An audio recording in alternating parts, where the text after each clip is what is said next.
సంఘం అంటే మనకి మనసులోకి వచ్చే లేకపోతే మైండ్‌లోకి వచ్చే ఒక విషయం ఏంటంటే భవనం. మనం ఈ యొక్క ఆహ్, ఆర్‌సీఎం భవనాలు చూసినట్లయితే వారు పెద్ద పెద్ద బిల్డింగ్‌లు కట్టి మంచి మరి స్ట్రక్చర్‌తోని దానిపైన ఎంతో మంచి సుందరమైనటువంటి క్రాస్‌ని పెడతా ఉంటారు. చాలా సందర్భాల్లోని మన యొక్క మైండ్ అనేది ఎక్కడికెళ్ళిపోతదంటే సంఘం అంటే భవనం అని చెప్పేసి.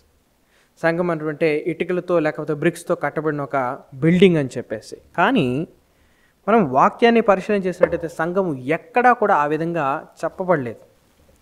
సంఘం అంటే ఏంటంటే విశ్వాసుల యొక్క సమూహము. యేసునందు విశ్వాసం ఉంచి గ్యాదర్ అయినటువంటి ప్రజల యొక్క సమూహాన్ని సంఘం అని అంటారు.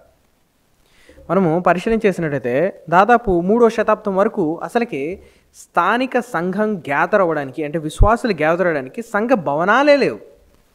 మనము పౌలు రాసిన పత్రికను గమనించినట్లయితే మరి కొంతమంది ఇంటిలోని గ్యాదర్ అవుతూ ఉన్నారు, ప్రజలు కూడుకుంటూ ఉంటున్నారు.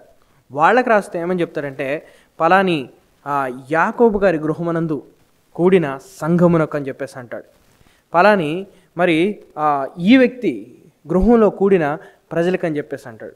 కాబట్టి మనం గమనించాల్సిన విషయం ఏంటంటే సంఘం అంటే భవనం కాదు. సంఘం అంటే ఏంటంటే విశ్వాసుల యొక్క కూడిక.